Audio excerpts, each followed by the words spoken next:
자, 그러면 오늘 수업을 시작을 해보도록 합시다. 자, 이제 여러분들 기말고사도 2주밖에 안 남았고, 그죠? 자, 이제 사실 우리가 요 문제 풀이가 어떻게 보면 거의 막바지라고 볼 수 있어요. 근데 그 시간상 봤을 때 이제 그 훈민정음 서문에 있는 내용은 다음 시간에 이제 한 30분 정도 이제 투자를 하면 이제 완전히 마무리될 것 같기는 합니다. 알겠죠? 그래서 오늘은 일단 여기 있는 문제들 다 풀이하면은 아마 시간이 다 될 거예요.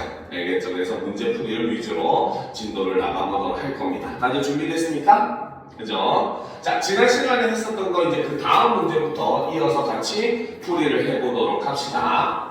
자, 보기에 기읍부터 미음을 이해하는 내용으로 적절하지 않은 것은 이라고 되어 있어요. 그쵸? 자, 그런데 이제 우리가 이 문제에서 지금 선지를 가만히 보니까 전부 다 무엇에 대해서 묻고 있다? 바로 선어말 어미에 대해서 묻고 있다는 걸 우리가 확인을 할 수가 있더라는 겁니다. 알겠습니까? 그러면 당연히 문제를 판단을 할 때도 우리는 보기에 나와 있는 것을 선어말 어미를 기준으로 우리가 판단을 해주면, 분석을 해주면 문제를 보다 쉽고 정확하게 풀어낼 수가 있다는 거죠. 알겠죠? 자, 그러면 일단 이제 첫 번째 보기부터 한번 보도록 합시다. 기읍. 이 음식 맛이 정말 최고야 라고 돼 있어요. 자, 여기서 최고야 라고 하는 말은 바로 뭐다? 최고라고 하는, 그쵸? 바로 명사의 체험의, 그쵸? 여기에 서술격 조사인 이다.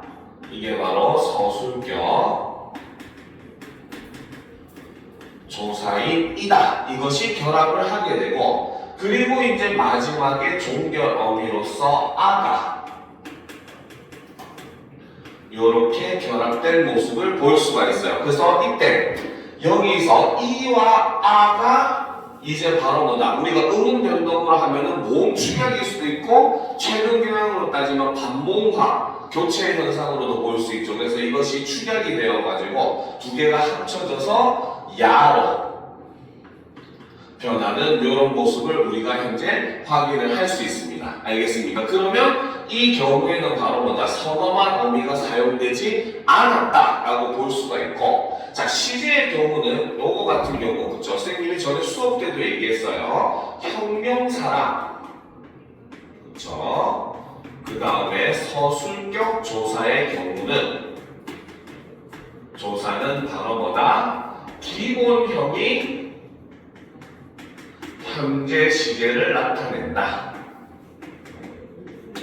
이렇게 이야기를 했습니다. 알겠습니까? 자, 그러니까 이 문장에서 의미도 이 음식 맛이 정말 최고야 라고 하는 것은 지금 최고다라는 의미로 현재 시제로 이야기를 하고 있잖아요. 그렇죠? 그래서 우리가 이 부분을 이렇게 분석을 통해서 확인이 가능하다라는 거죠. 알겠죠?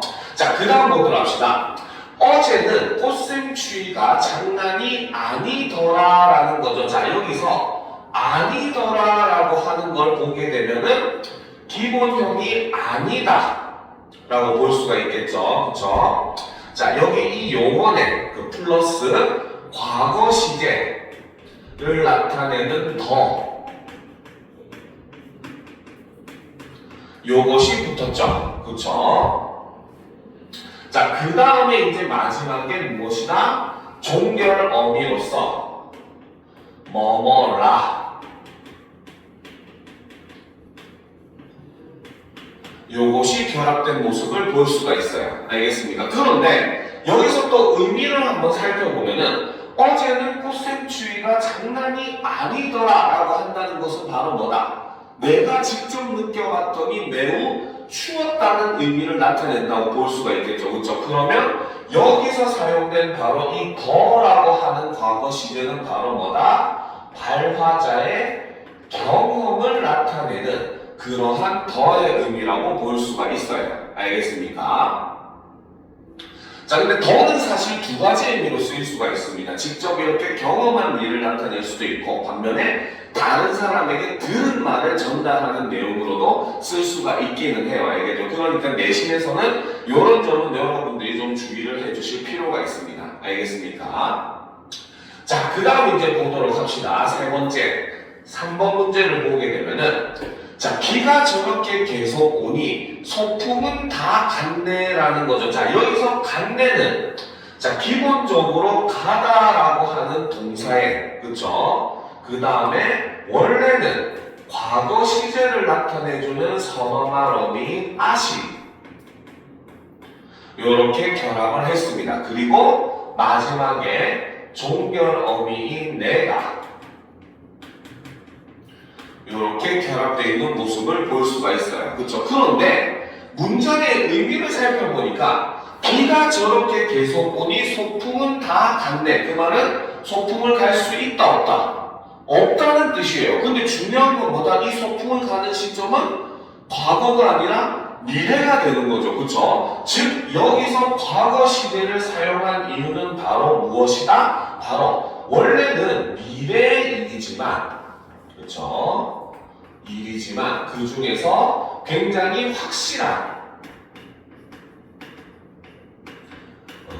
일인 경우에는 이렇게 과거 시제 선어만 의미를 사용해서 표현할 수가 있다라고 하는 걸 우리가 확인을 할 수 있더라는 거죠. 무슨 말인지 알겠습니까? 그죠? 그러니까 비가 저렇게 계속 오니 소풍은 다 갔네. 이거는 내일 소풍은 못 간다는 의미, 미래 시제를 원래는 나타내는 의미인데 이것은 바로 뭐다? 너무도 확실한 일이기 때문에 이것을 과거 시제로 표현했다라고 우리가 확인을 할 수 있더라는 거죠. 이해가 됩니까? 그쵸? 자, 그 다음 이제 리을을 보게 되면 잠깐만 기다리면 내가 곧 처리해 주리다 라고 되어 있습니다. 그쵸? 자, 여기서는 바로 뭐다? 주다 라고 하는 걸 사용했고 그 다음에 리라고 하는 선어말 어미를 사용을 하고 있어요. 그쵸? 자, 그리고 여기에 마지막에 다라는 종결 어미를 사용을 하고 있습니다. 알겠죠? 그런데 의미를 살펴보니까 잠깐만 기다리면 내가 곧 처리해 주리다라고 하는 것은 줄 것이다, 주겠다의 의미로 볼 수가 있다는 거죠. 그렇죠? 그러니까 이 문장에서 이 리의 의미는 바로 뭐다? 발화자의 의지를 나타내주는 표현으로 사용되고 있다라고 볼 수 있습니다. 무슨 말인지 이해가 되죠? 그렇죠? 이해 안 되면 바로바로 질문하도록 합시다. 알겠죠? 자, 그 다음 이제 미음을 보게 되면 얼마 전까지 이곳에는 제법 큰 연못이 있었었다라는 거죠. 자, 이 문장은 바로 뭐다? 있다라고 하는 서술어에 그죠? 그 다음에 과거 시제를 나타내주는 그 다음에 여기서 대과거를 나타내는 어시 한 번 더 사용이 되고 있습니다. 알겠습니까? 그리고 마지막에 종결 어미인 다가 사용이 되고 있는 모습을 볼 수가 있겠죠. 자, 그런데 이제 우리가 이렇게 과거 시제 선어말 어미인 ot을 두 번 사용하는 경우에는 대과거의 의미를 나타낼 수도 있고 지금 이 문장에서는 바로 뭐다? 얼마 전까지 이곳에는 제법 큰 연못이 있었었다라는 것은 지금은 있다 없다? 없다는 거죠. 그렇죠? 그래서 여기서 과거 시제 선어말 어미를 두 번 그렇죠? 과거 시제 선어말 어미를 두 번 사용을 한 이유는 바로 뭐다? 아까 얘기했듯이 현재는 없다. 즉 바로 뭐다? 현재 상황과 대조를 해주기 위해서 이렇게 과거 시제 선어말 어미를 두 번 사용했다라고 볼 수 있다는 겁니다. 알겠습니까? 자, 그러면 이제 우리가 1번부터 한번 살펴보도록 합시다. 기억은 선어말 어미 없이 현재 시제를 나타내고 있다. 맞습니까? 틀립니까? 요거는 맞죠. 그렇죠? 아까 얘기했었죠. 형용사나 서술격 조사의 경우는 기본형이 현재 시제이기 때문에 선어말 어미가 필요 없다고 했습니다. 그렇죠? 자, 2번 선어말 어미 더를 사용해서 직접 겪은 과거의 일을 회상하고 있다. 그렇죠? 어제의 꽃샘 추위를 지금 회상을 하고 있는 자신의 경험을 드러내는 표현이다라고 볼 수가 있습니다.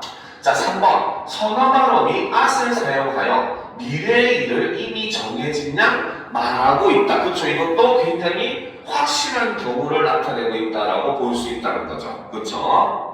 자, 그런데 선어말 어미 위를 사용해서 대해서 상황에 대한 화자의 추측을 나타내고 있다? 아니죠. 줄이다라고 하는 것은 주겠다의 의미로 해석을 해야 되기 때문에 여기에서는 의지를 나타내는 표현이라고 볼 수가 있습니다. 알겠습니까?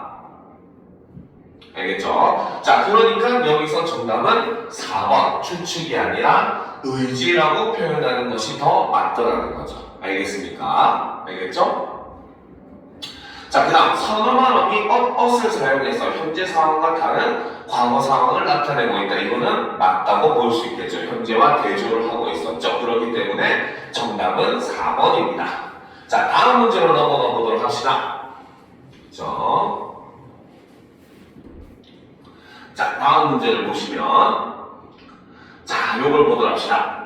자, 학습 활동을 수행한 결과로 적절한 것은 이라고 되어 있습니다. 그렇죠? 자, 좀 올려놓고 자, 보기를 보면 국어의 의문문은 크게 판정 의문문, 설명 의문문, 수상 의문문으로 나눌 수 있습니다. 자, 이때 판정 의문문은 상대에게 예, 아니오의 대답을 요구하고 설명문은 의문사가 쓰여서 상대에게 구체적 정보의 설명을 요구해요.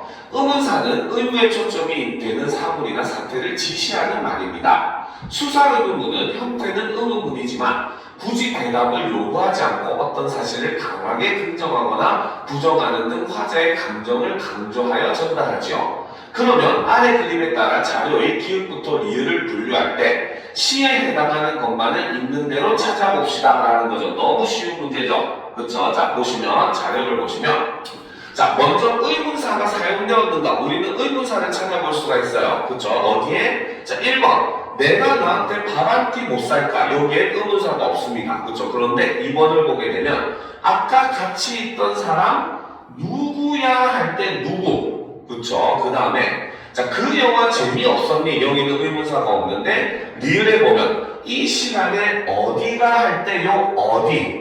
자, 여기에 있는 니은과 리을 같은 경우는 바로 무엇이다? 의문사를 사용한 설명 의문문이라고 볼 수가 있더라는 거죠. 그리고 이 경우에는 의문사를 사용을 하고 있다. 의문사라서 이유 없이 죽은 거 아니에요. 알겠습니까? 자, 그러면 여기서 첫 번째 우리가 그 뭡니까? 코딩을 보게 되면은 의문사가 사용되었는가 해서 예에 해당하는 A에 해당하는 것은 바로 뭐다? 니은과 리을이라고 볼 수가 있겠죠. 그죠? 자, 그 다음 봅시다. 예 아니오의 대답을 요구하는가? 자, 기읍과 디귿을 한번 분류를 해봅시다. 내가 너한테 밥 한 끼 못 살까? 이 말은 밥을 살 수 있다 없다? 살 수 있다. 그렇죠. 이거는 답이 정해져 있는 거죠. 일종의 서리법 같은 거죠. 그렇죠. 그렇죠. 이거는 답이 정해져 있습니다. 내가 너한테 밥 살 수 있다라는 걸 의미하는 거죠. 그렇죠. 그렇기 때문에 기읍은 우리가 수사 의문문이라고 볼 수가 있겠죠.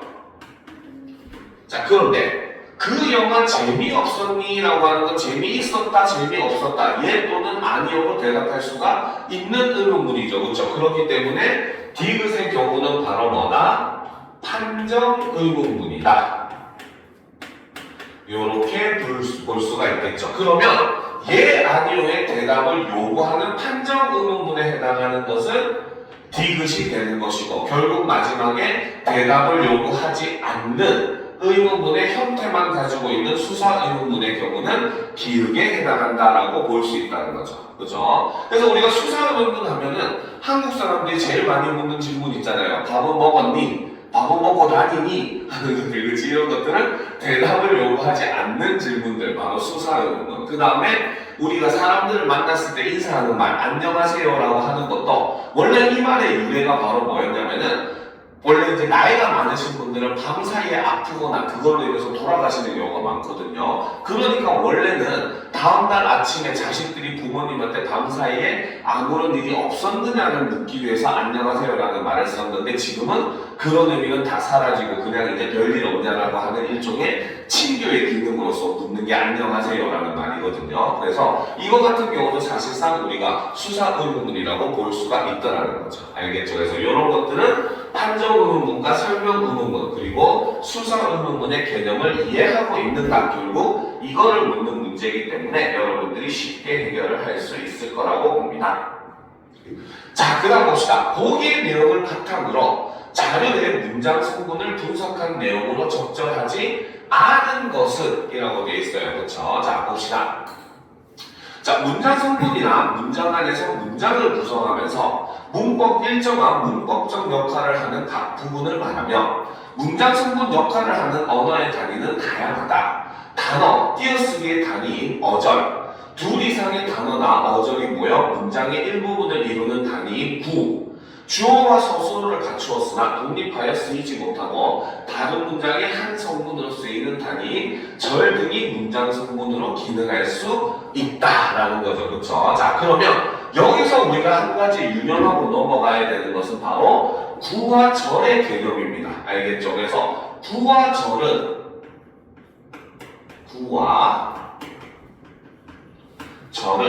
먼저 첫 번째 공통점은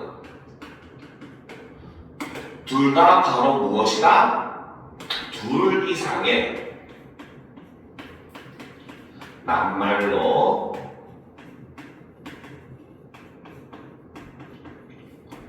이루어졌다는 것은 구와절의 공통점이라고 볼 수가 있어요. 알겠죠? 자, 그런데 반면에 구와절의 차이점은 바로 뭐다? 바로 구는 그쵸? 바로 뭐다?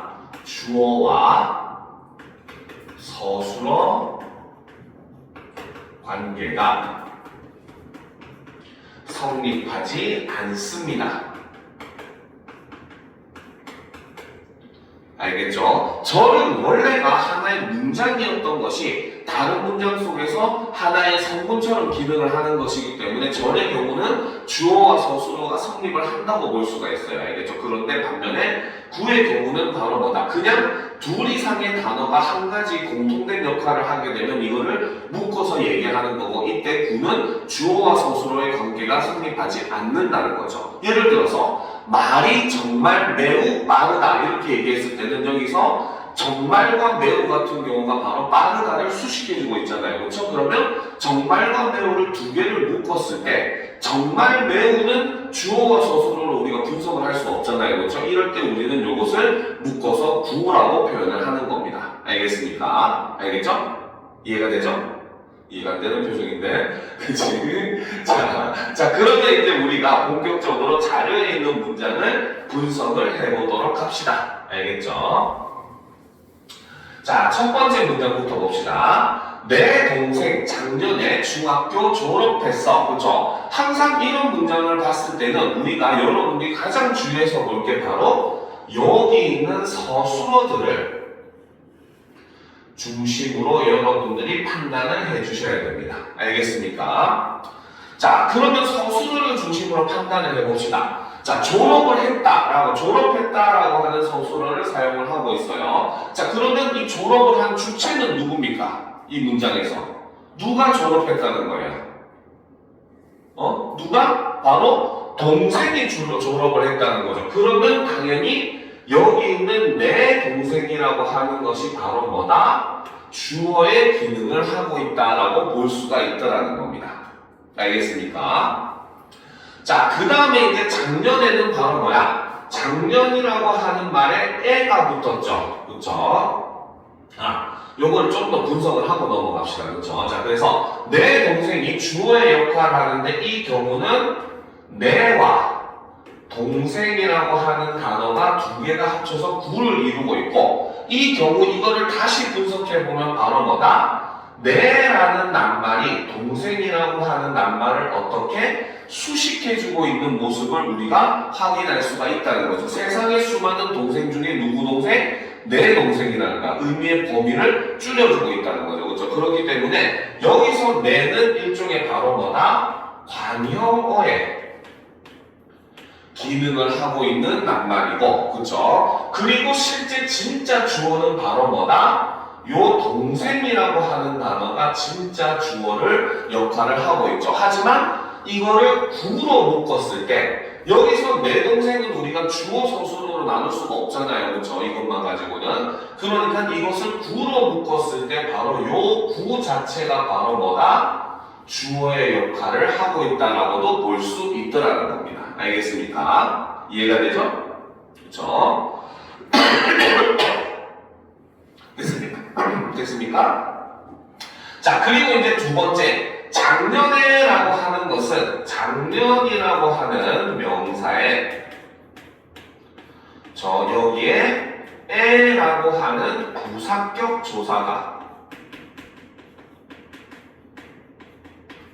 이렇게 결합을 함으로써 이것이 무슨 역할? 바로 부사어의 역할을 하고 있는 모습을 볼 수가 있다는 거죠. 알겠습니까? 그죠? 자, 그 다음에 내 동생 작년에 중학교 졸업했어 라고 하는 문장을 보게 되면은 졸업을 한 주체는 내 동생이었어요. 그죠? 그러면 졸업을 한 대상은 무엇을 졸업했다? 바로 중학교를 졸업한 거잖아요. 그렇죠? 그렇기 때문에 이 경우는 바로 뭐다? 이 중학교라고 하는 단어는 사실은 옆에는 뭐다? 중학교를 이라고 하는 목적격 조사가 붙어야 하는데 목적격 조사가 생략된 채로 여전히 역할은 바로 뭐다? 목적어의 기능을 하고 있다는 거죠. 그래서 이 경우는 중학교 같은 경우는 바로 뭐다? 목적격 조사가 생략이 되었죠. 하지만 그럼에도 여전히 바로 뭐다? 목적어의 역할을 수행하는 것은 아무런 변화가 없더라 라고 하는 걸 우리가 확인할 수 있더라는 거죠. 알겠습니까? 얘기 다 했어요? 안 하는 것 같은데. 자, 됐습니까? 그래서 우리가 첫 번째 문장을 이렇게 분석을 해볼 수가 있습니다. 알겠습니까? 자, 그 다음 보도록 합시다. 우리 모두 비가 내리기를 기다렸다라고 되어 있어요. 자, 이 기다린 주체가 누구다? 주체가 누구다? 우리 모두라는 거죠. 알겠습니까? 자, 여기서 지금 이거 지워도 되겠죠? 그렇죠? 자, 첫 번째 우리 모두를 보게 되면은 아까도 얘기했듯이 비가 내리기를 기다린 주체가 바로 우리들 모두라고 볼 수가 있다는 거죠. 그러면 여기서 우리 모두라고 하는 낱말이 바로 뭐다? 문장에서 전체 구로서 주어의 역할을 하고 있다 라고 볼 수 있다는 거죠. 자, 그리고 이제 이것도 역시 다시 분석을 해보면 우리라는 말이 모두를 지금 다시 어떻게 수식해주는 일종의 관형어의 형태로 사용이 되고 있다는 것도 우리가 볼 수 있다는 거죠. 알겠습니까? 그리고 여기에는 사실 바로 뭐다? 우리 모두 다라고 해서 주격조사가 사실상 생략되어 있는 형태다라고 볼 수 있다는 거죠. 그래서 이 부분에서도 역시 진짜 주어에 해당하는 것은 요 모두가 사실 전체 문장의 진짜 주어 한 어절만 선택하라고 한다면 모두가 주어라고 볼 수가 있다는 거예요. 우리가 주어가 아닌 겁니다. 알겠습니까? 모두는 모두인데 어느의 모두? 우리들 모두라는 의미죠. 그렇죠? 다른 사람 말고. 자, 그렇기 때문에 이제 이 문장에서는 바로 우리 모두라고 하는 구가 주어의 역할을 하고 있고 이거를 다시 세분화하면은 우리는 관용어의 기능을 모두가 바로 전체 문장의 진짜 주어의 역할을 하고 있다라고 우리가 구분을 할 수 있다는 거죠. 알겠습니까? 자, 그 다음 이제 부분을 보게 되면은 비가 내리기를 비가 내리기를 이렇게 되어 있습니다. 그렇죠? 자, 여기서 이제 우리가 중점적으로 봐야 될 게 바로 뭐다? 비가 내리다라고 하는 것이 사실은 하나의 문장으로 쓰일 수 있는 절이라는 거죠. 그렇죠? 그런데 여기서 서술어가 되는 내리다에 붙어 있는 것이 바로 뭐다? 기가 여기에 이렇게 붙어 있는 모습을 봤다는 거죠. 그렇죠? 그러면 여기서 기는 바로 뭐다? 명사형 전성 어미가 이렇게 사용되었다고 볼 수 있다는 거죠. 그렇죠? 그러면 음기가 붙으면 무슨 절? 그쵸. 바로 선생님이 항상 요거 외우라고 했었죠. 얘는 바로 명사절이 사용되어 있는 모습을 볼 수가 있습니다. 알겠습니까? 그리고 이 명사절에 바로 뭐다? 를 이라고 하는 목적격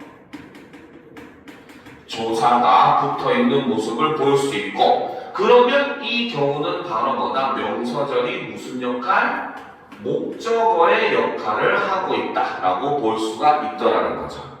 무슨 말인지 알겠습니까? 전에도 늘 얘기했지만 명사절은 뒤에 어떤 조사가 붙느냐에 따라서 모든 성분으로 작용을 할 수가 있다라고 얘기했었어요. 그렇죠? 그래서 이 문장에서는 목적어 기능을 하고 있다. 이렇게 볼 수 있습니다. 자, 그러면 이제 3제를 분석을 해봅시다. 자, 1번.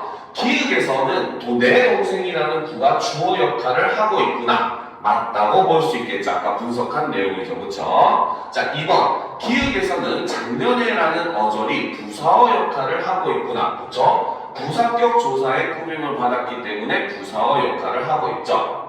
기획에서는 중학교라는 단어가 목적어 역할을 하고 있구나. 그렇죠? 목적격 조사가 생략되긴 했지만 여전히 목적어의 기능을 하는 것에는 변함이 없다고 했어요. 알겠죠?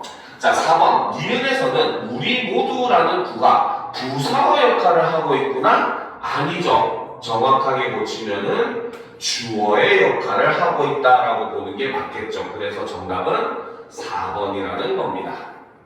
알겠죠? 자, 니은에서는 비가 내릴 길이라는 절에 조사가 결합하여 목적어 역할을 하고 있구나. 바로 요 내용이었죠. 그렇죠? 그러니까 5번도 맞다고 볼 수가 있는 겁니다. 그래서 정답은 4번입니다. 자, 다음 문제를 넘어가도록 합시다.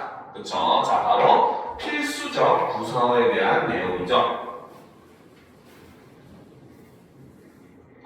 자, 보도록 합시다. 부사어란 용언을 꾸며주는 문장 성분으로 관용어나 다른 부사어, 문장 전체를 꾸며주기도 한다. 그런데 부사어 중에는 서술어가 반드시 필요로 하는 부사어들이 있다. 이 부사어가 없으면 서술어가 나타내는 사태를 온전히 드러낼 수 없는 것이다. 이렇게 서술어가 반드시 필요로 하는 부사어들을 뭐라고? 필수 부사어라고 했죠. 그렇죠? 근데 필수 부사어는 여러분들이 쉽게 구분할 수 있는 하나의 단서가 있다고 했어요. 바로 뭐라고 했었다? 필수 부사의 경우는 거의 대부분이 체험 플러스 부사격 조사의 형태이다 라고 얘기했습니다. 물론 거꾸로는 성립하지 않는다고 했어요. 그렇죠? 일종의 필요 조건은 되지만 충분 조건은 되지 못하다고 얘기했습니다. 그래서 필수 부사어는 모두 체험 플러스 부사격 조사의 형태이다. 맞는 말이죠. 하지만 체험 플러스 부사격 조사는 모두 필수 부사어이다. 이거는 틀린 말이라고 했어요. 그렇죠? 그래서 요거는 잘 알아두셔야 됩니다. 그러면 그지? 이 문제는 너무 쉽게 풀 수가 있겠죠. 그죠? 10초에 체험 플러스 조사. 자, 그 다음 여기서 보면 요거는 이제 조금 내려두고 이따 분석을 해봅시다. 강아지의 개 역시 뭡니까? 체험 플러스 부사. 그쵸? 그 다음에 현장으로 체험 플러스 부사입니다. 알겠습니까? 자, 그러면 일단 우리가 문제가 되는 것은 2번, 3번 선지가 문제가 되겠죠. 그쵸? 자, 보도록 합시다. 그 두 나라는 10년이 넘게 싸우고 있다라는 거죠. 그쵸? 자, 여기서 보게 되면은 자, 싸운다라고 하는 서술어는 그쵸? 싸우다와 같이 마찬가지 싸우다. 그쵸? 그 다음에 때리다. 싸우다. 그 다음에 뭐 안다. 그치? 그 다음에 뭡니까? 악수하다. 이런 것들. 그쵸? 요런 것들. 즉, 혼자 할 수 없는 행위들을 나타내는 동사들이 있습니다. 그쵸? 이 경우에는 반드시 대상이 되는 뭡니까? 두 명의 대상을 나타내는 말들이 필요합니다. 알겠습니까? 자, 이렇게. 자,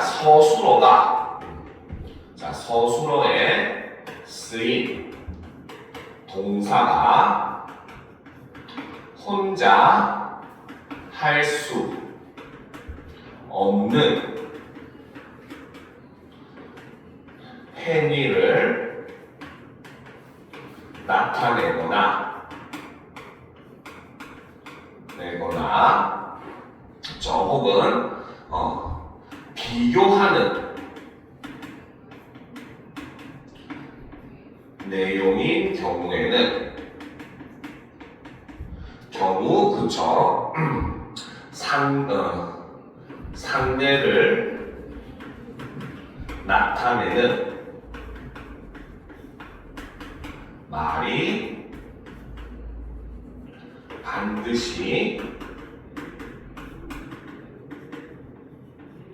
필요하다고 볼 수 있습니다. 알겠습니까? 사실상 그것 때문에 나온 것이 바로 이 2번과 3번에 나오는 서술어라고 볼 수가 있어요. 알겠죠? 자, 그런데 2번의 서술어 같은 경우는 싸우다라고 하는 것도 역시 혼자 할 수 있는 행위는 아니에요. 알겠습니까? 그런데 이 문장에서 함정, 즉 중요한 것은 바로 뭐다? 주어가 한 개의 나라가 아니라 두 개의 대상을 나타내주고 있잖아요. 그렇죠? 그래서 이 문장 같은 경우는 바로 뭐다? 이미 주어가 그렇죠? 두 개의 대상을 이미 다 나타내고 있기 때문에 그렇죠? 이 경우에는 두 대상이 서로 싸운다는 형태로서 문장이 성립을 할 수가 있고 그렇죠? 그렇기 때문에 이 경우에는 주어만으로 문장이 성립을 할 수 있다고 본다는 거죠. 알겠죠? 자, 그런데 만약에 싸운다라고 하는 것도 주어가 한 대상만을 나타내면 누구와 싸우는지 필수 부사어가 필요합니다. 알겠죠? 예를 들어서 철수는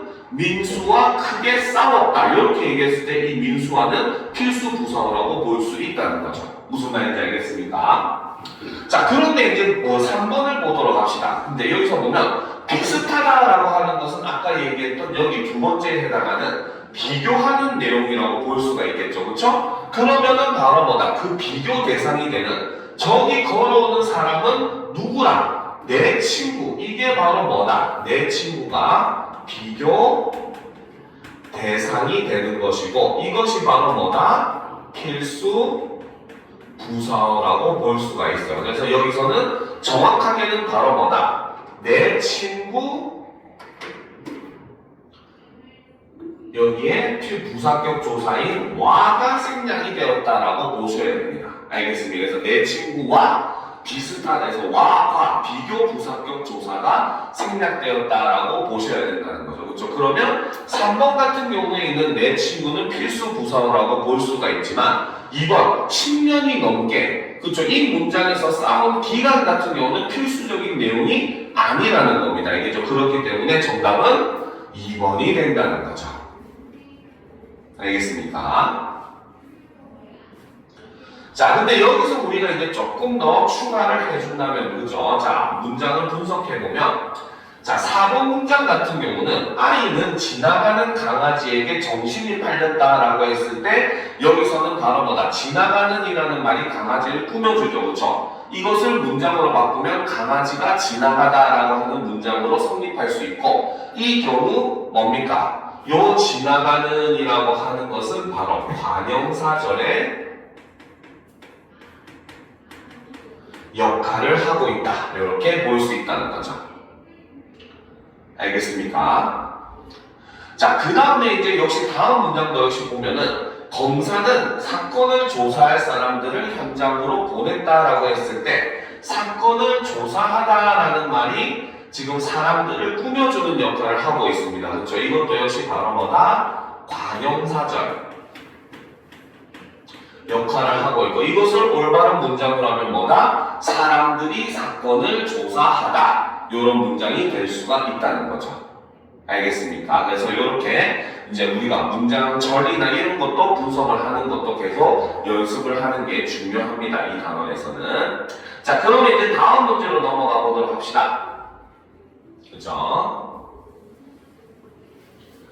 자, 봅시다. 보기에 A에 들어갈 내용으로 적절하지 않은 것은 이라는 거죠. 그쵸? 자, 보도록 합시다. 하나의 문장에서 주어와 서술어의 관계가 한 번만 이루어지는 것을 혼문장이라고 하고 두 번 이상 이루어지는 것을 경문장이라고 합니다. 경문장은 또 이어진 문장과 아는 문장으로 구분할 수 있는데요. 두 개의 절이 나란히 결합하여 하나로 이어진 문장을 이어진 문장이라고 하고 하나의 절이 다른 문장 속에 들어가서 하나의 문장 성분 역할을 하고 있을 때 이 전체의 문장을 아는 문장이라고 합니다. 이때 다른 문장 안으로 들어간 절은 안긴절이라고 합니다. 자, 다음 문장의 구조를 한번 분석해 볼까요? 쌤님이야 지금 여러분들 해설을 위해서 이렇게 읽어주고 있지만 여러분들은 이런 뻔한 설명은 시험 때는 과감하게 패스하셔야 됩니다. 알겠죠? 이거 읽고 있을 시간이 없습니다. 알겠습니까? 이런 거는 우리가 기본적으로 알고 있는 지식인데 이걸 하나하나 읽고 있을 이유가 없겠죠. 그렇죠? 그래서 너무나 뻔한 지식을 설명한 거는 과감하게 패스. 딱 한 5초만 읽어보면 판단할 수 있습니다. 솔직하게 얘기하면. 알겠습니까? 5초도 아니고 한 1, 2초만 읽어보면 판단이 가능합니다. 알겠죠? 그러니까 이런 것들은 과감하게 패스하고 차라리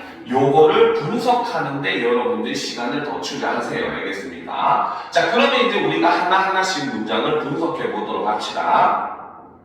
자, 아침 일찍 일어나 산에 올랐다라는 거죠. 누가? 내가. 그치? 바로 내가 아침 일찍 일어나 산에 올랐다. 즉 말을 하는 화자가 곧 주어이기 때문에 이 경우는 주어가 생략되어 있다고 볼 수가 있어요. 그렇죠? 그 다음에 이 문장은 두 개로 나누면 어떻게? 아침 일찍 일어났다.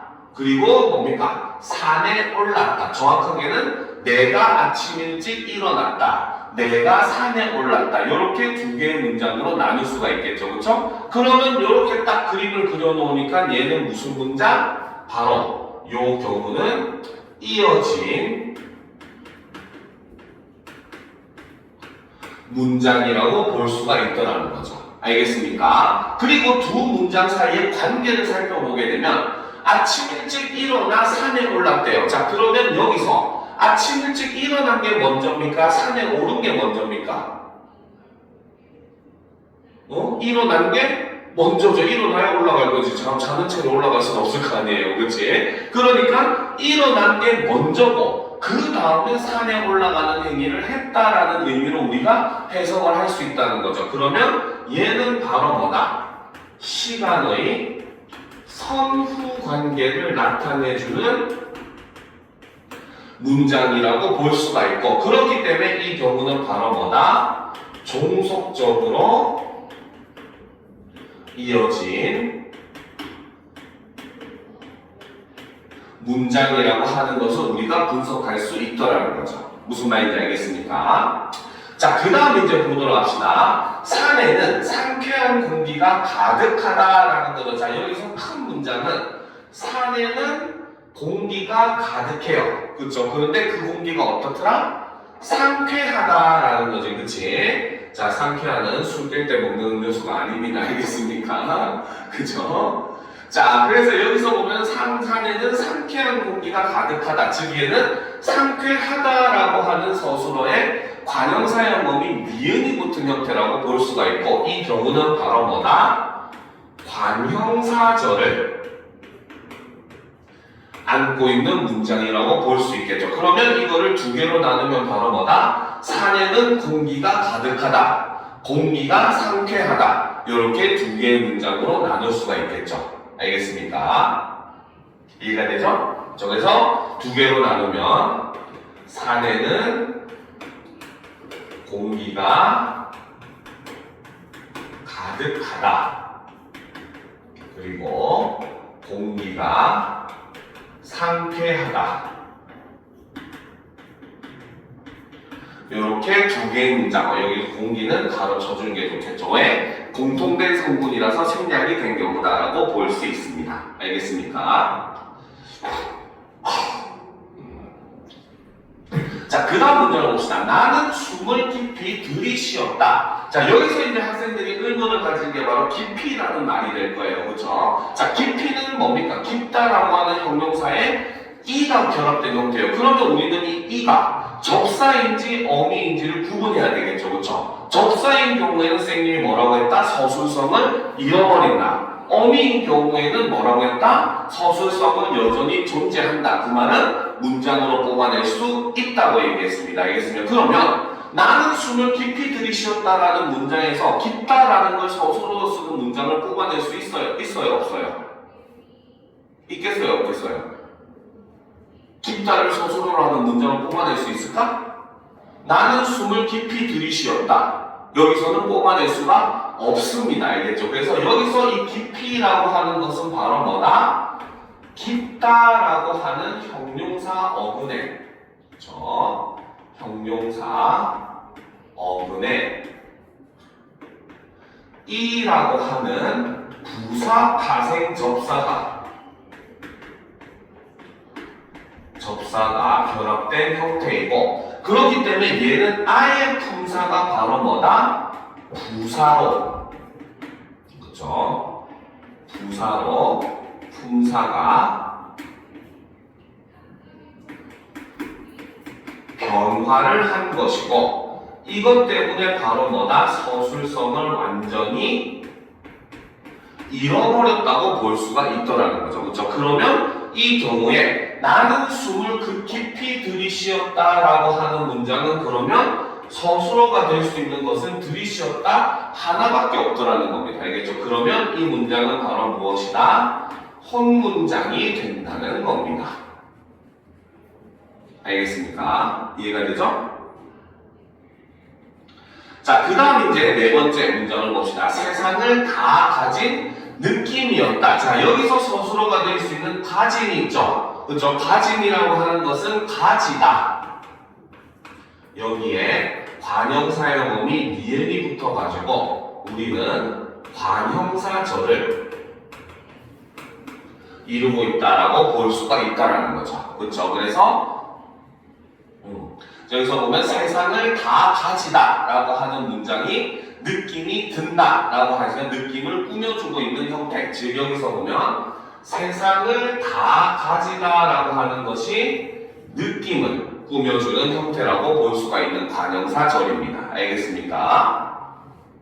자, 그러면 이제 우리가 분석한 내용을 보도록 합시다. 적절하지 않은 것을 고르라고 되어 있죠. 그렇죠? 자, 봅시다. 1번. 아침 일찍 일어나 산에 올랐다는 주어와 서술어의 관계가 두 번 이루어진 경문장이다. 그렇죠? 경문장 중에서도 이어진 문장, 그 중에서도 종속적으로 이어진 문장이라고 했습니다. 자, 2번. 상쾌하는 문장에서 관형어 역할을 하고 있는 안긴절입니다. 그렇죠? 관형사절의 역할을 하고 있다라고 볼 수 있다고 했습니다. 그렇죠? 자, 3번. 상쾌한 공기가 가득하다는 전체 문장에서 서술어 역할을 하고 있으므로 안긴절이다. 서술어 역할을 한다는 건 바로 뭐다? 얘는 서술절을 나타내는데, 자, 이 문장에서는 서술절이 존재를 합니까? 안 합니까? 하지 않죠. 특히 여기 있는 이 산에는이라고 하는 것은 무슨 역할? 바로 부사어의 역할을 하죠. 장소를 나타내주는 거죠. 그래서 는이 붙었다고 주어가 아니라는 겁니다. 알겠습니까? 그러니까 정답은 3번이 된다는 거죠. 알겠습니다. 그래서 이 문장에는 서술절이 존재하지 않는다라고 보는 게 정답이라는 겁니다. 알겠죠? 자, 4번. 나는 숨을 깊이 들이쉬었다는 주어와 서술의 관계가 한 번 이루어지는 헛문장이다. 맞다고 했습니다. 그렇죠? 자, 5번. 세상을 다 가지는 문장에서 관형어 역할을 하고 있는 안긴절이다. 그렇죠? 세상을 다 가지다가 느낌을 꾸며주고 있다라고 얘기했기 때문에 이 부분도 맞겠죠. 그래서 정답은 3번이 되는 것이죠. 자, 여기서 출제된 문제 자체는 굉장히 간단하지만 이런 거는 복잡하게 내면 굉장히 어렵게도 낼 수가 있으니까 파악하는 데 항상 주의를 기울이셔야 됩니다. 자, 다음 문제를 봅시다. 보기에 주어진 문장의 구조를 분석한 내용으로 적절하지 않은 것은? 이라고 보도록 합시다. 자, 그러면 첫 번째 문장부터 봅시다. 생선은 장어가 제일 고소하다라는 거죠. 자, 여기서 고소하다. 너 고소, 이건 아니죠, 그렇죠? 자, 고소하다라고 할 때 이 고소한 거의 주체는 뭡니까?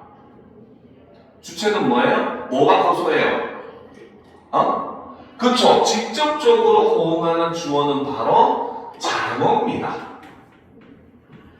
알겠습니까? 그런데 여기서 보면 앞에 생선은이라고 하는 말이 있고, 자, 이 문장을 두 개로 나누면 생선은 고소하다, 장어가 제일 고소하다, 이런 문장으로 나누어질 수가 있겠죠. 그렇죠? 그러니까 여기 있는 이 생선은이라고 하는 말도 사실은 이 문장에서 주어의 역할을 하고 있다고 볼 수 있는 겁니다. 알겠죠? 그러면 뒤에 있는 장어가 제일 고소하다, 주어 플러스 서술어의 형태인 이 형태가 전체 문장에서 서술어 기능을 하고 있다는 것을 알 수 있고, 그러면 기억은 바로 뭐다? 서술절을 아는 문장이다. 이렇게 판단할 수가 있더라는 거죠.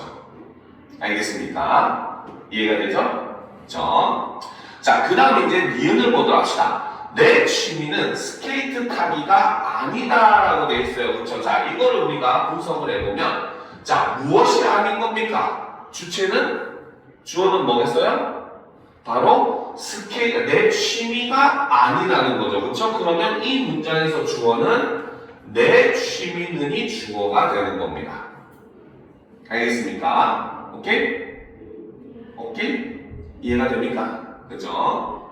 자, 그 다음에 이제 중요한 건데, 자, 스케이트 타기. 이 말은 스케이트를 타다라고 하는 문장 뒤에 뭐가 붙었다? 기가 붙었죠. 그죠? 음기가 붙으면 무슨 절? 선생님 항상 얘기했죠. 음기 붙으면 무슨 절? 그죠? 바로 명사절이라고 이야기를 했습니다.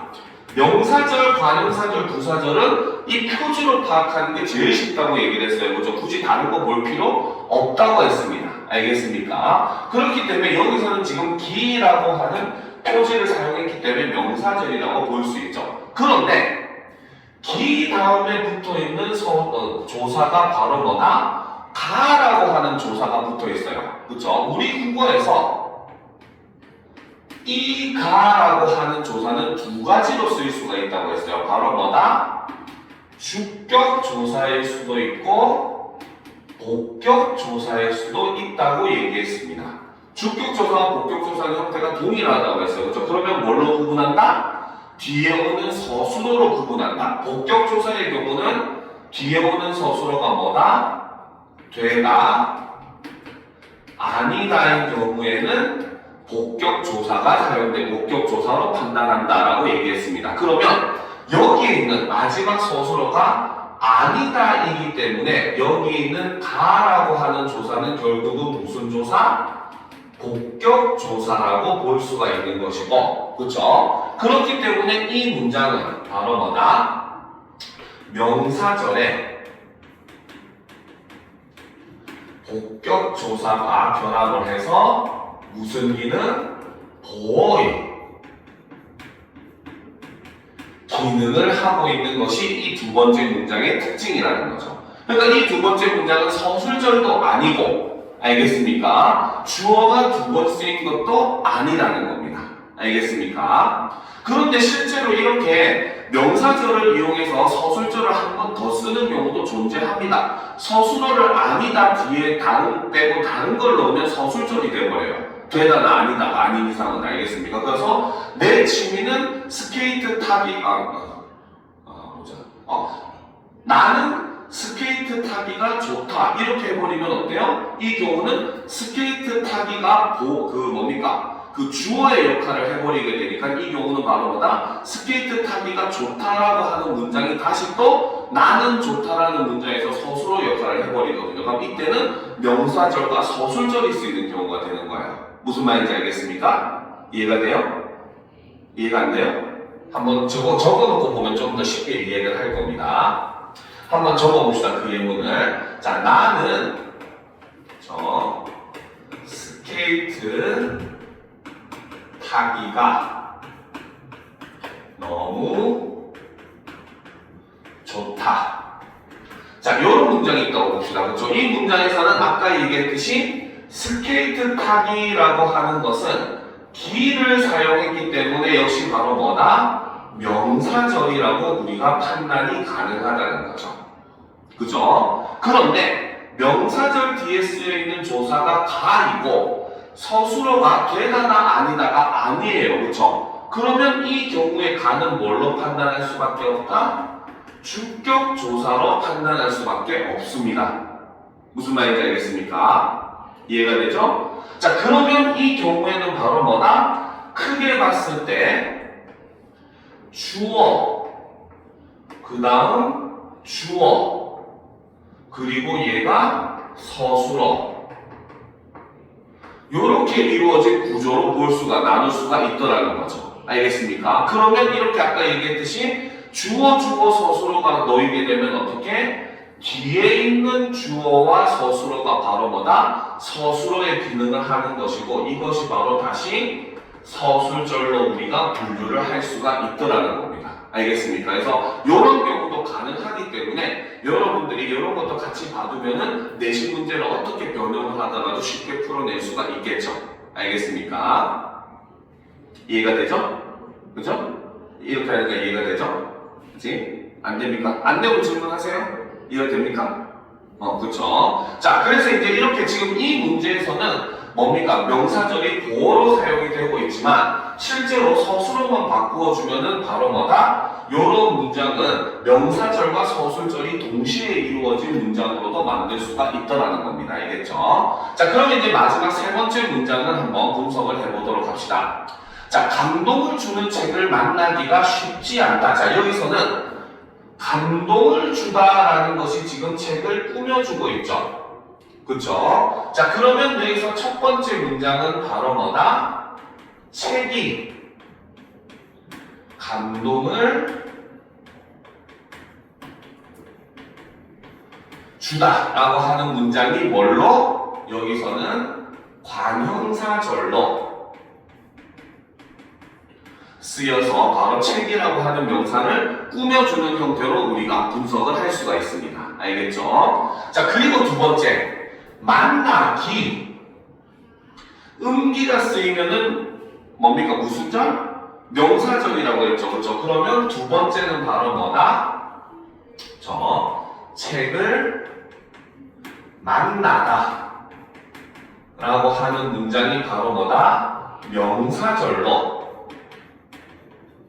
사용이 되고 있는데, 그쵸? 여기서도 역시 바로 뭐다? 뒤에 보시면 만나기 가 라고 이렇게 가로 표현이 되어 있습니다. 그쵸? 자, 선생님이 아까도 얘기했듯이 이가의 경우는 복격조사 아니면 주격조사라고 했어요. 그쵸? 근데 뒤에 오는 서술어가 뭡니까? 쉽다라고 하는 서술어가 왔잖아요. 그쵸? 그러면 되다가 아니다가 아니기 때문에 여기 있는 가는 무슨 조사? 주격조사라고 볼 수가 있더라는 겁니다. 무슨 말인지 알겠습니까? 그러면 이때 명사절이 바로 뭐다? 가라고 하는 주격조사를 만나서, 그렇죠? 이 경우에는 명사절이 주어의 역할을 하고 있는 혹은 주어의 기능을 하고 있다라고 볼 수 있다는 거죠. 알겠습니까? 그리고 이제 마지막 전체 큰 문장은 바로 뭐다? 그것은 쉽지 않다. 이 문장이 전체를 아는 문장이라고 우리가 볼 수가 있다는 거죠. 무슨 말인지 알겠습니까? 그래서 이 문장은 사실 절이 두 개가 포함되어 있는 문장이다라고 우리가 볼 수 있다는 겁니다. 알겠죠? 자, 그러면 이제 선지 1번부터 한번 보도록 합시다. 기읍의 장어가 제일 고소하다는 서술어의 역할을 하는 서술절이다. 맞는 말이죠. 아까 분석한 내용이죠. 그쵸? 자, 2번. 니은의 스케이트 타기는 주어와 서술어로 이루어진 명사절이다. 그죠? 음기가 붙으면 명사절이라고 했고, 잠깐만, 소리. 그쵸? 자, 이거는 잠깐 좀 봐야 돼요. 명사절은 맞잖아요. 그죠? 근데 중요한 건 뭐다? 스케이트 타기를 문장으로 바꾸면 뭘로 바뀌어요? 스케이트를 타다가 되는 거지. 그치? 이거는 주어가 아니라 바로 뭐다? 목적어와 서술어로 이루어진 명사절이라고 보아야 된다는 거죠. 주어는 뭡니까? 말을 하는 화자가 될 거니까 생략되어 있는 형태라고 봐야 된다는 거죠. 알겠습니까? 자, 3번. 니은의 스케이트 타기는 조사와 결합하여 보호의 역할을 하고 있다. 그렇죠? 여기서는 보호의 역할을 하고 있다라고 얘기했어요. 왜? 서술어가 아니다이기 때문이죠. 그렇죠? 자, 4번. 디귿에 감동을 주는 책을 수식하는 관형사절이다. 맞다고 볼 수 있겠죠.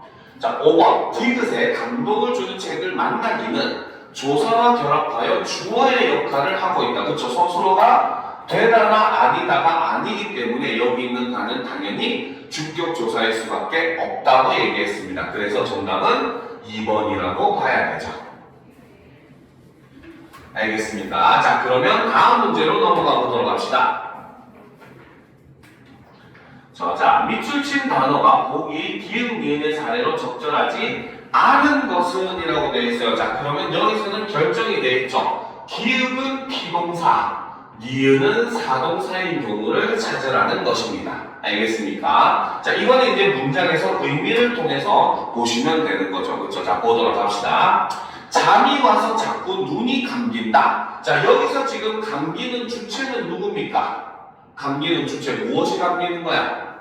그렇죠? 바로 눈이 감기는 거죠. 주어가 눈입니다. 주어는 뭡니까? 지호가 눈이기 때문에 이 경우는 감기는 행동을 어떻게 하는 거야? 당하는 경우라고 볼 수가 있겠죠. 그렇죠? 그러면 여기서 감긴다라고 하는 것은 바로 뭐다? 피동사라고 볼 수가 있더라는 겁니다. 알겠습니까? 자, 그런데 이제 니은을 보게 되면 얘는 사동사여야 되는 거죠. 선생님은 아이들의 눈을 감겼다. 자, 여기서 감긴 사람이 누구다? 주체가 선생님이죠. 선생님이 아이들에게 감게 만든 거라는 겁니다. 주어를 파악해보면 이게 피동인지 사동인지 쉽게 구분이 가는 거죠. 그렇죠? 그렇기 때문에 이 경우에는 바로 뭐다? 사동사로 쓰였다. 요거를 구분할 수가 있다는 거죠. 알겠습니까? 그죠? 자, 그럼 2번을 봅시다. 기읍은 엄마가 우리에게 새로 시도한 요리의 맛을 보이셨다. 누가 보였다는 거야? 엄마가 보인 거죠. 엄마가 누구에게? 우리에게 보게 한 겁니다. 알겠습니까? 그러면 이 경우는 뭐가 된다? 사동사가 되겠죠. 그죠? 그런데 니은을 보면 책을 읽다 보니 이야기의 결말이 보인다. 뭐가 보이는 거다? 결말이 보이는 거잖아요. 그죠? 그죠? 그러면 결말은 보는 것을 당했겠죠. 그죠? 그러면 이 경우는 뭐가 된다? 피동사가 된다는 거죠. 그러면 두 개가 기읍 니은이 바뀌었기 때문에 정답은 2번이 된다는 겁니다. 이해가 됩니까? 그쵸? 주어를 파악하면 생각보다 피동인지 사동인지 구분이 쉽게 돼요. 알겠습니까? 자, 3번. 애써 심은 잔디가 여기저기 뜯긴 상태였다. 뜯긴 게 뭐가 뜯긴 거야? 잔디가 뜯긴 거잖아요. 그죠? 잔디가 주어니까 역시 어때요? 잔디는 뜯김을 당해야 되겠죠. 뜯는 것을. 그죠? 그러니까 이 경우는 피동이라고 볼 수가 있죠. 주어만 판단하시면 됩니다.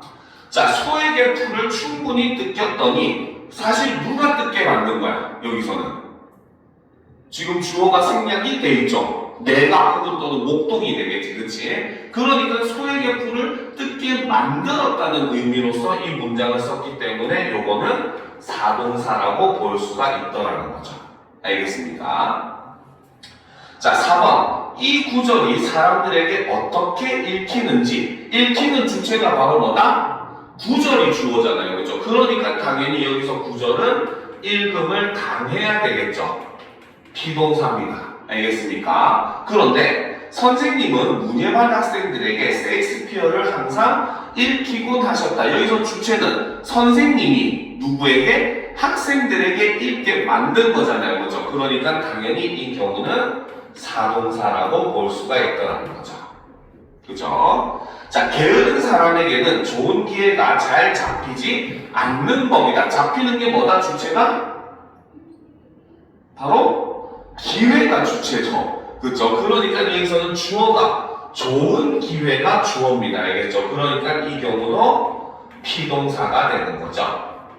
자, 그런데 니은을 보면 아이들에게 연필을 겨우 잡혔지만 아이들에게 연필을 잡게 한 거잖아요. 그렇죠? 그렇기 때문에 이 경우도 사동사. 여기서도 역시 마찬가지 주어는 생략되어 있어요. 그렇죠? 누가 잡게 했는지는 생략되어 있습니다. 알겠죠? 이런 거는 조심하셔야 됩니다. 자, 그렇기 때문에 여기서 사동과 피동이 바뀌어서 표현된 2번이 정답이다 라고 볼 수가 있다는 거죠. 자, 다음 문제로 넘어갑시다.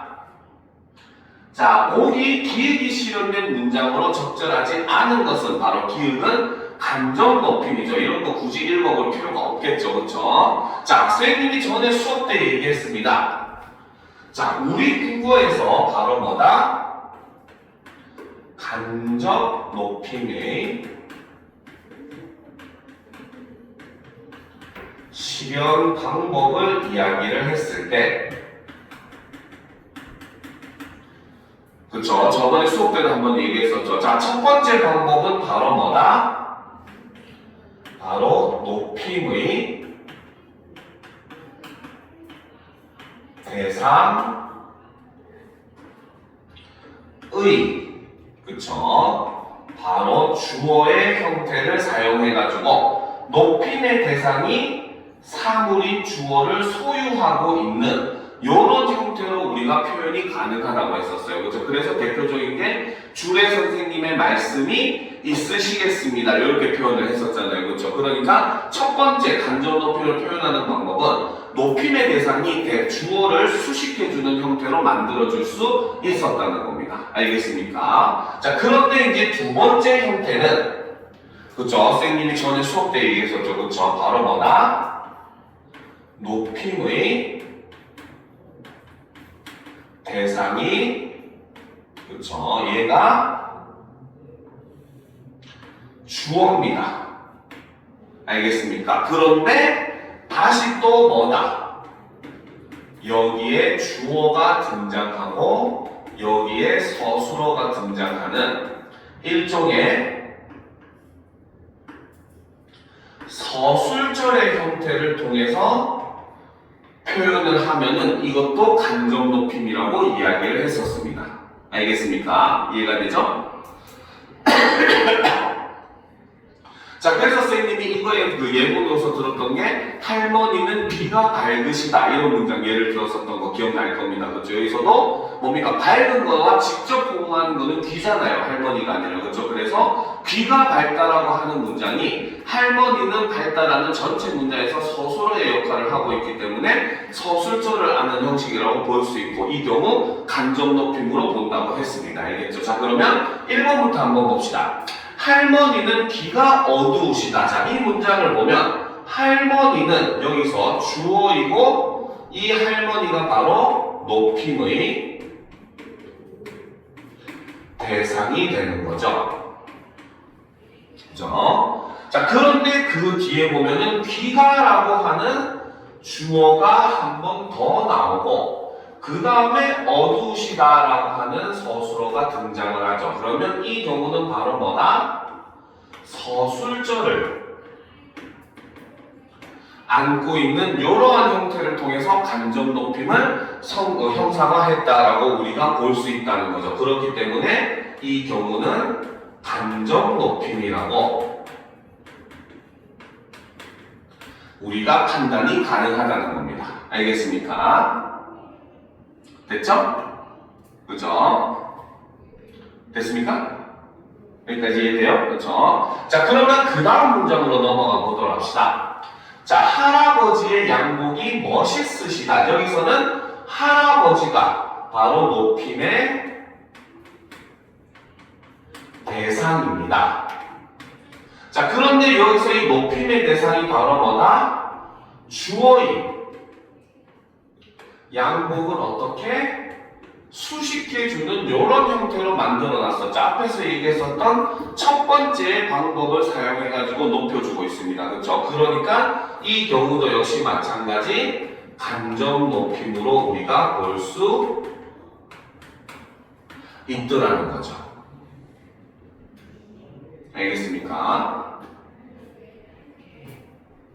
됐습니까? 그렇죠? 자, 그런데 이제 3번 보도록 갑시다.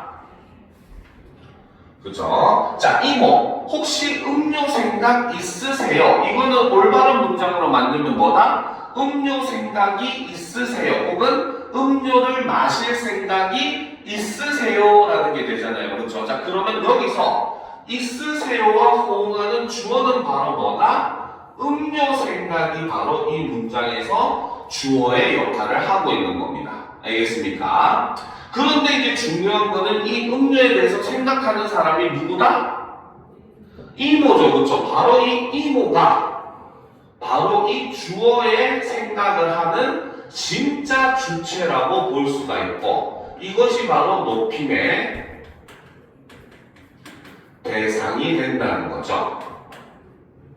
그죠? 그러니까 바로 뭐다? 생각의 주체는 이모인데 이모는 이제 청자로서 여기서는 생략이 돼 있고 주어는 음료 생각이 주어가 된 거예요. 그러니까 즉 쉽게 말하면 바로 뭐다? 음료 생각을 한 사람 즉 다른 말로 음료 생각을 소유한 사람이 누구다? 이모잖아요. 그렇죠? 그렇기 때문에 이것도 역시 간접 높임이라고 볼 수가 있더라는 겁니다.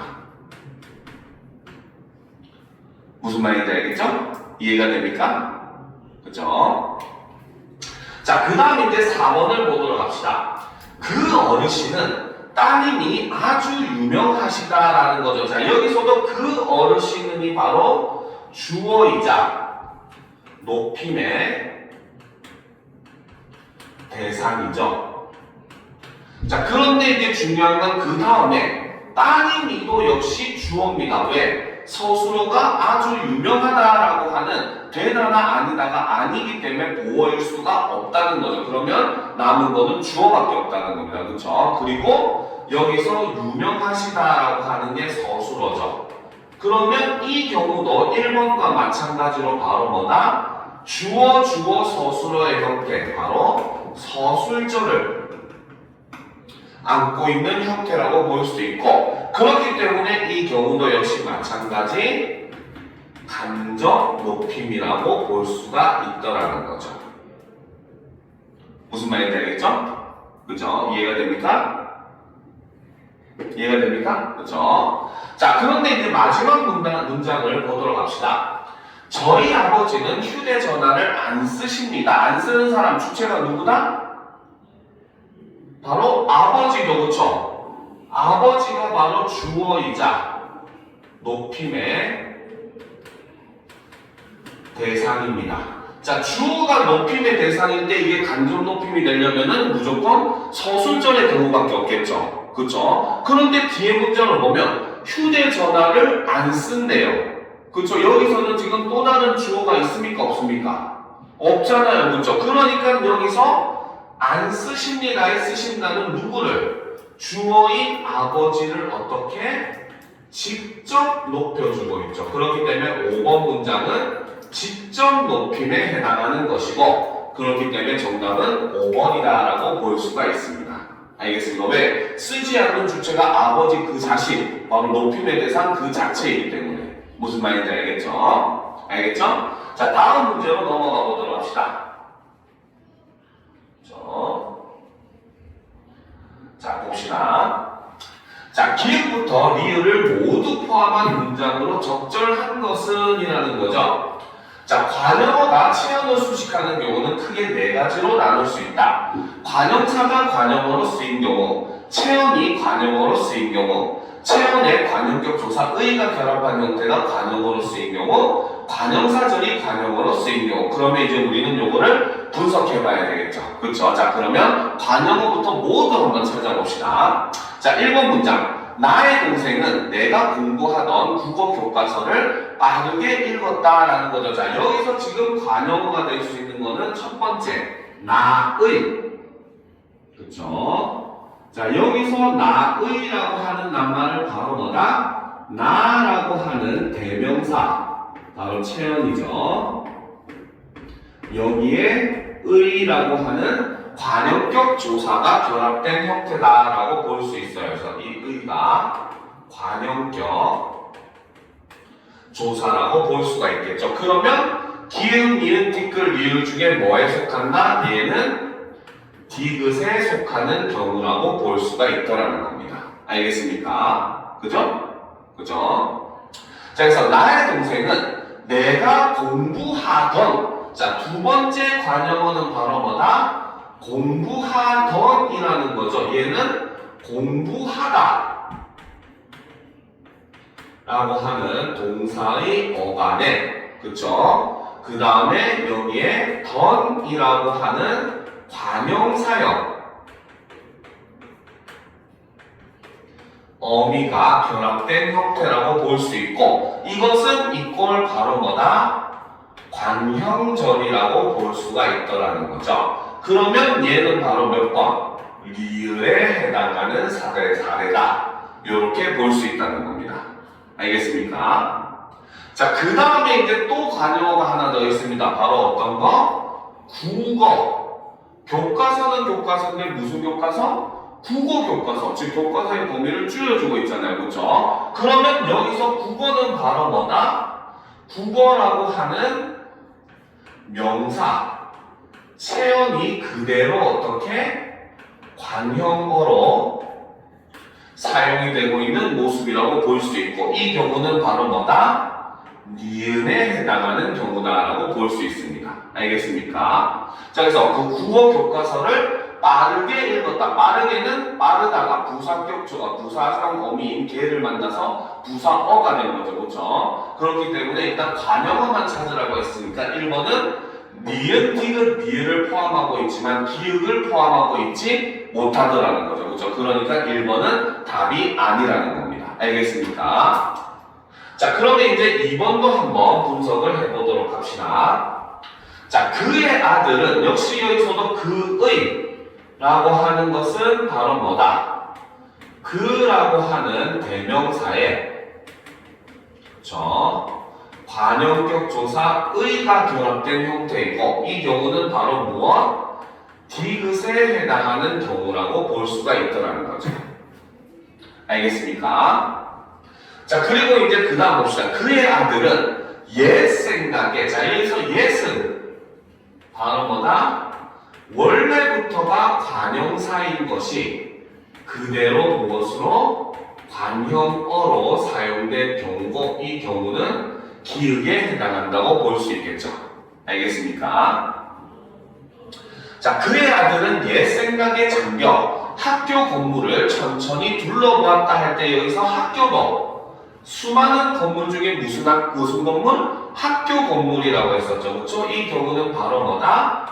학교라고 하는 명사가 그대로 관형어로 사용된 형태라고 볼 수 있고, 그러면 이 경우는 니은에 해당한다고 볼 수 있겠죠. 천천히는 역시 부사죠. 그죠? 부사어죠. 자, 그러면 이번 경우도 뭡니까? 기역, 니은, 디귿은 있지만 리을이 존재하지 않기 때문에, 그죠? 이 경우도 역시 답이 아니라고 볼 수 있습니다. 알겠습니까? 알겠죠? 자, 그리고 여기서 이 문장은 생각에 잠겨라고 하는 것은 바로 뭐다? 그의 아들은 옛 생각에 잠기다라고 하는 문장이 되는 것이고, 이 경우는 이어진 문장이라고 볼 수가 있겠죠. 그렇죠? 자, 그 다음 계속 보도록 합시다. 3번. 점심이 되자마자 빌딩 숲으로, 자, 여기서 빌딩이 숲은 숲인데 무슨 숲? 빌딩의 숲이잖아요. 그렇죠? 그렇기 때문에 이 빌딩은 바로 뭐다? 역시 빌딩이라고 하는 명사가 그대로 관형어로 사용된 형태라고 볼 수가 있고, 역시 이 경우는 니은에 해당한다고 볼 수 있겠죠. 그죠?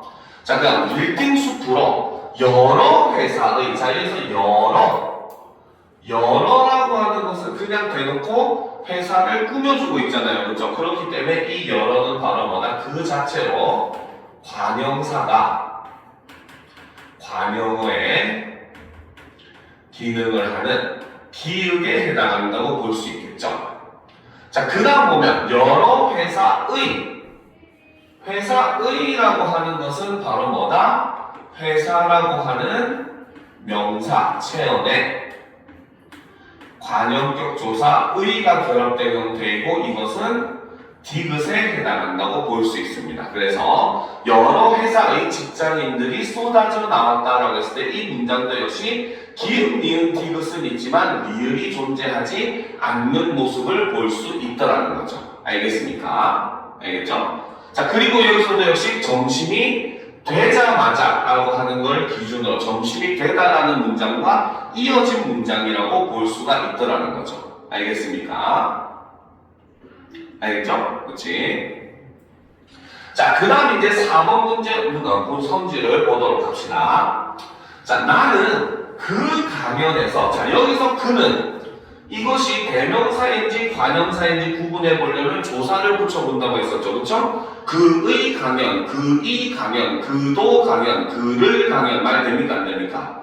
안 되잖아요. 그의 강연하면 다른 내용이 돼버리잖아요. 그렇죠? 그렇기 때문에 여기서 그는 바로 뭐다? 관형사가 그대로 관형어의 기능을 하고 있는 부분이라고 볼 수 있고, 이것은 기역에 해당한다고 볼 수 있죠. 그죠? 그래서 나는 그 강연에서 오늘의라고 하는 것은 바로 뭐다? 오늘이라고 하는 명사에 그 다음에 의라고 하는 관용격 조사가 결합되었고 이 경우에는 바로 뭐다? 디귿에 해당하는 경우다라고 볼 수 있더라는 거죠. 알겠습니까?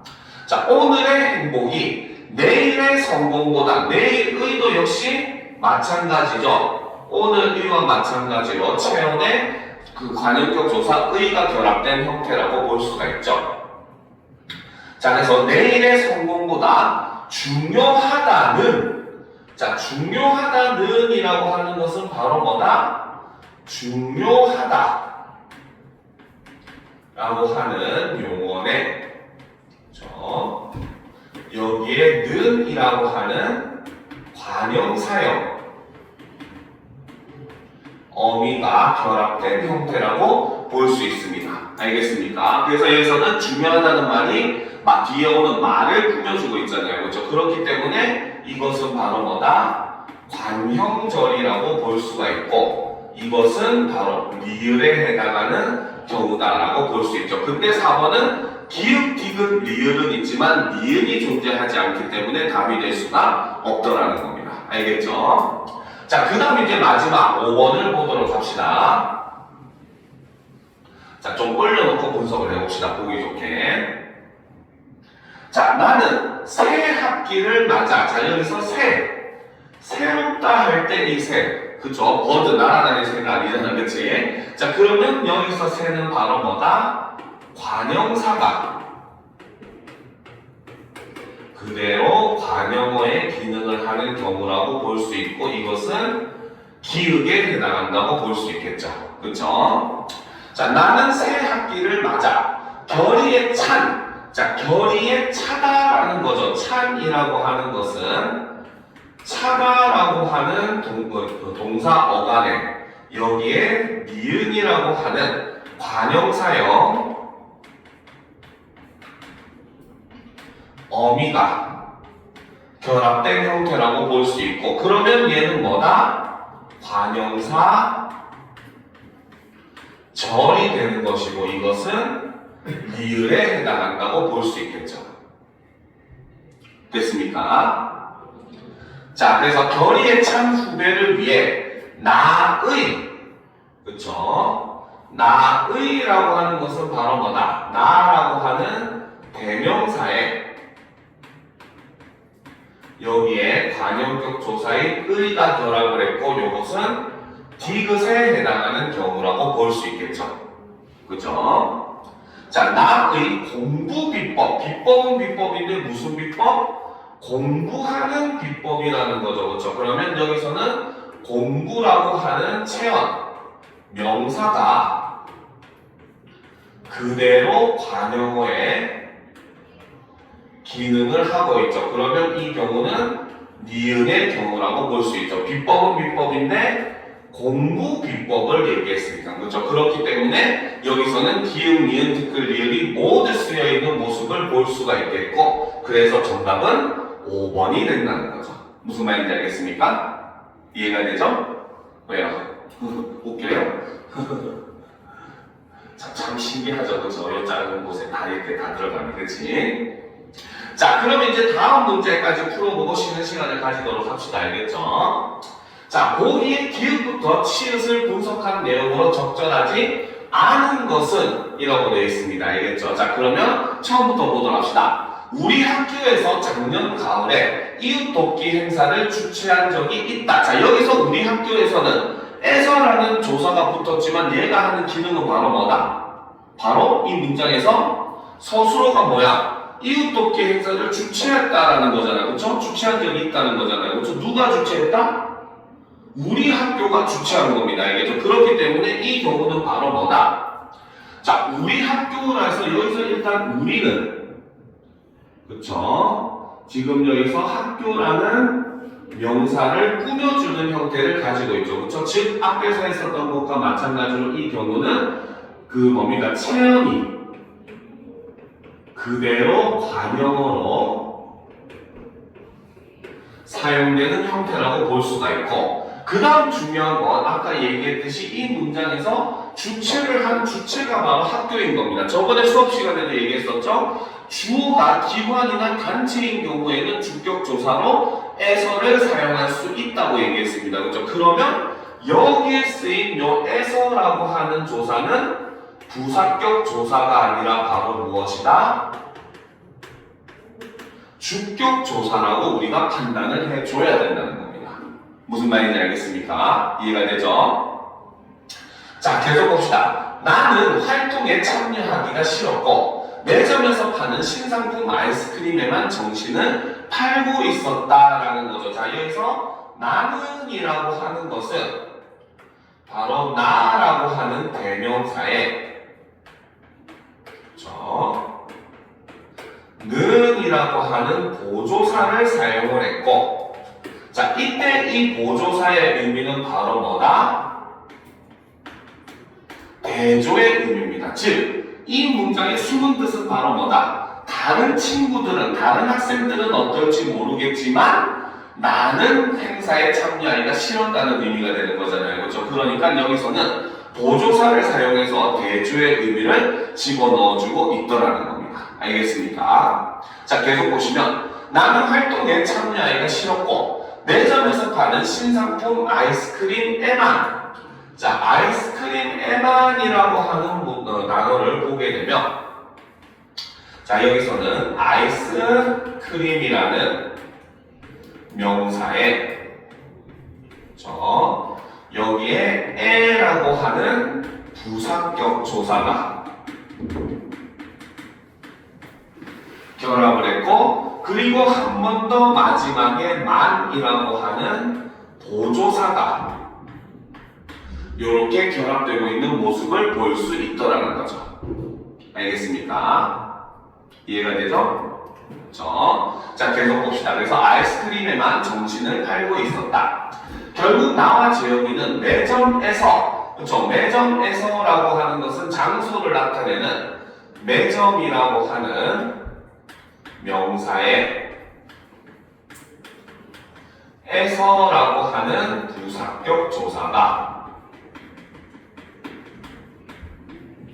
결합된 모습을 볼 수가 있고, 이때 에서는 부사격 조사입니다. 즉, 기억에 나왔던 우리 학교에서의 에서와는 하는 기능이 다르다는 거죠. 알겠습니까?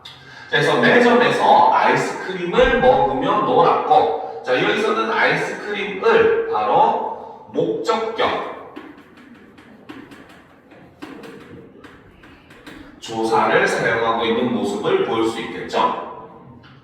자, 그 다음 보도록 합시다. 자, 놀았고 다른 친구들이 이 사실을 선생님께 알렸다. 여기서는 다른 친구들이, 그렇죠. 자, 여기서는 일단 첫 번째로 다르다, 여기에 관형사형 어민 니은이 붙게 되죠.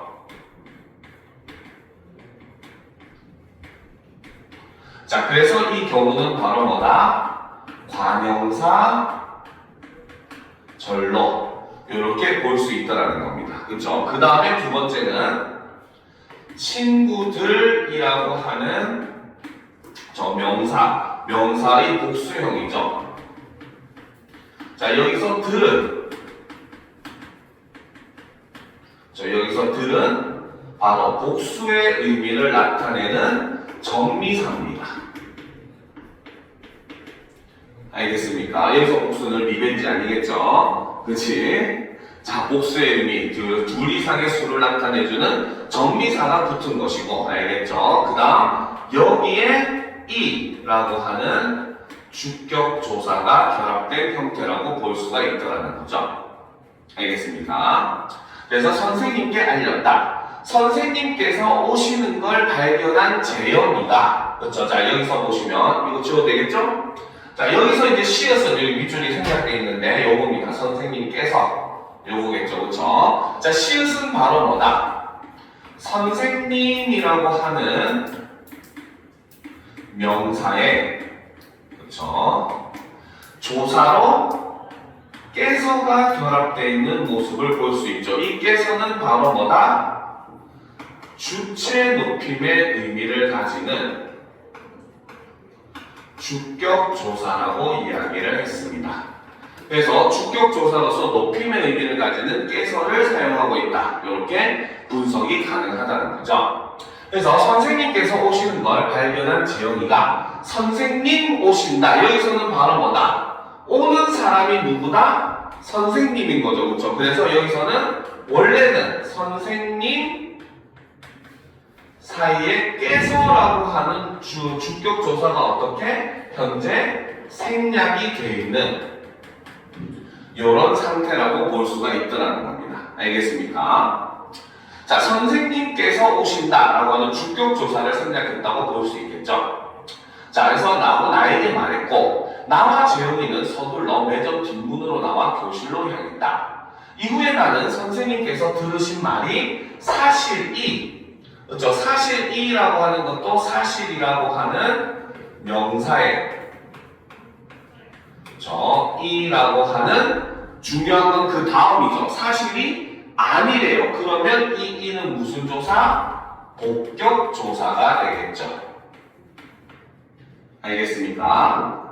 왜? 뒤에 있는 말이 사실이 아니다라고 했잖아요. 그렇죠? 그렇기 때문에 여기서는 보고가 쓰인 것이고 이거는 복격조사라고 볼 수 있겠죠. 그래서 사실이 아니라고 잡았겠지만 그녀는, 자 여기서 그녀는 바로 누구다? 선생님을 나타내는 것이죠. 그리고 여기서 너는 보조사가 결합되어 있는 형태지만 여기서는 주어의 역할을 하고 있죠. 그렇죠? 자, 그러면 1번부터 봅시다. 기읍과 리을에는 자 우리 학교에서 하고 매점에서 해서 같은 형태의 조사가 결합했지만 기읍과 리을은 다른 문장 성분이다. 맞는 말이죠. 그렇죠? 기읍은 뭐였다? 기읍에서는 주어였고 리을에서는 부사어였죠. 그죠? 자, 그 다음 2번. 니은과 치읓에는 니은, 나는, 그 다음에 치읓은 그녀들이죠. 모두 주격조사가 결합하지 않았지만 니은과 치읓 모두 주어에 해당한다. 이것도 역시 맞죠. 둘 다 보조사가 결합된 형태로 주어의 역할을 하고 있습니다. 알겠죠? 자, 미음과 달리 디귿에는, 자, 미음을 봅시다. 미음은 어디 있어? 미음이 아이스크림을 이거네요. 그렇죠? 자, 미음과 달리 디귿은 아이스크림에만이죠. 목적격 조사가 결합하지 않았지만 그 디귿과 미음은 모두 목적어에 해당한다. 맞습니까? 이게 틀렸죠. 그렇죠? 바로 여기서 디귿은 뭐라고 했다? 요 디귿은 부사어로 쓰였다. 부사격 조사가 결합했다고 했잖아요. 그렇죠? 그렇기 때문에 정답은 3번이 된다는 거죠. 알겠습니까?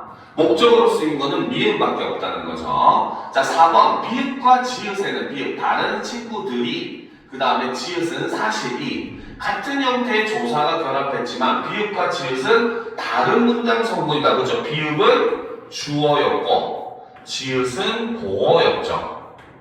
그죠? 자, 5번. 시읒과 달리 이응에는, 자, 시읒은 선생님께서, 이응은 선생님. 자, 조사가 결합하지 않았지만 시읒과 모두 주어에 해당한다. 역시 맞다고 했습니다. 그쵸? 자, 그렇기 때문에 정답은 3번이죠. 자, 지금부터 15분 정도 쉬었다가 50분에 이어서 하도록 하겠습니다. 알겠죠? 자, 화장실로 갔다가 잠시 쉬었다 이어서 하도록 합시다.